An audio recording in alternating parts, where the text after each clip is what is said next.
am not your prisoner. If anything, you are my guest. Most kind. And as for having my quarters, as you put it, made ready, my chief handmaiden has by now brought the others out of hiding. They should almost be finished. I'm afraid it's impossible. We've had the doors under heavy guard. There are doors and doors. Now, that was a clip of the iconic movie Cleopatra, starring the one and only Elizabeth Taylor. Now, Taylor, a true Hollywood movie star, died today at the age of 79 from congestive heart failure at Cedars-Sinai Medical Center in Los Angeles. Now, she had been in the hospital for several weeks, and my next guest interviewed the legendary actress many, many times. And joining me, the man himself, the former host of Larry King Live. Larry, I mean this sincerely. It is an honor to have you on this program. We all in this business owe you a debt of gratitude. Thank you for being here. Thank you, Sean, and welcome to my home. And every time I say Sean, I think of my wife, who is upstairs watching. Well, I've met your wife on a number of occasions, and I don't want to reveal the secret, but you know there are a lot of conservatives in your family, Larry. I know, she's one of them. But hey, listen. Got to put up where we. You know, let me ask you first about Elizabeth Taylor. I know you interviewed her many, many times, and I know you were a close friend, and I know this is a deep personal loss for you. And I really, you know, from the bottom of my heart to her and her family and to you, you have my sincere condolences. Thank you. She was very special, Sean. There was, in fact, it's kind of weird, but it's pouring rain here in Southern California. It's almost like the skies are weeping because she lived not far from where we're speaking. She was an extraordinary lady. She was a major film star at age 14 with National Velvet. She's been in the public consciousness for 65 years. And as you said, she was a true movie star. In fact, she's the last of the great movie stars. There's never been anyone quite like her, from the way she looked with those incredible eyes to the way her life went with pain and joy. She wrote her own chapter in a book that's hers. Yeah, you've interviewed all of these great stars, Larry. What made her so special? She was special because she didn't have a line cut between brain and mouth. That is, you asked her a question, she answered it.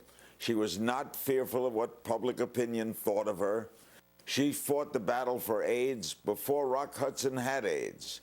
When people wouldn't, you know, there were Hollywood stars that wouldn't talk to her, wouldn't go to any of her rallies to try to raise money for AIDS because of fear of being associated with it. She stood up. She stood up for Michael Jackson in his worst days. It matters not whether you agreed with her or not. It was her ability to be so forceful for so many things, and loyalty, which to me is the #1 attribute anyone can have, was her #1 thing. You know, if she was your friend, Sean, she was your friend. You can't buy loyalty. You know what? There are a lot of people that aren't loyal. I totally agree with you, and even if I disagree with them, that's fine. Let me ask you how you're doing. I watched a replay of your last show, Larry, and you know, as I was watching it, I felt a sense of history, and almost for you, a sense of sadness and loss, because all of these years, all of these interviews, all of these key moments, how hard was that for you?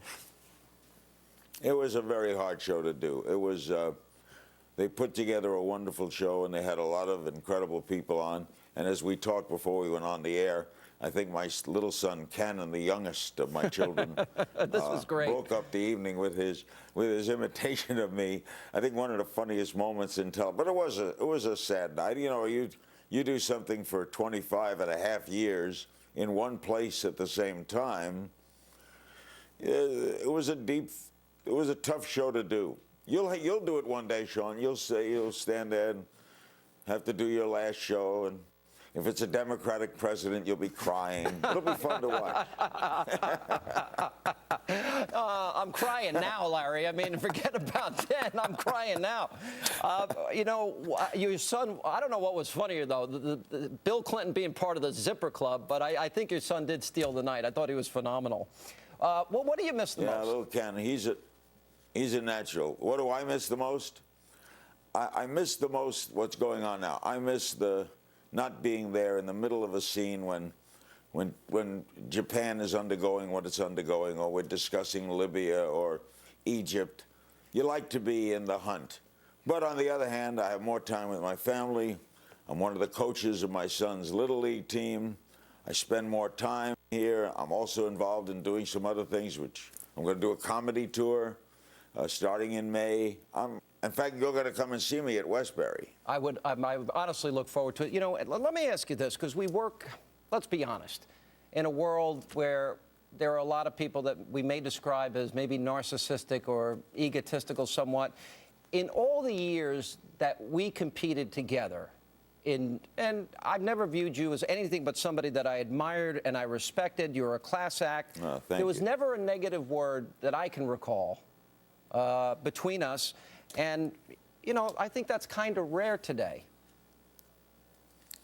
Yeah, I guess it is. I never believed in that. I always believed as an interviewer it was my role to be a conduit to the public. I never wanted anyone to fail. I like my business. If I like my business, if I love my broadcasting business, why would I want people not to do well? Yeah. I like to see people do well. It's a healthy, wonderful field to be in.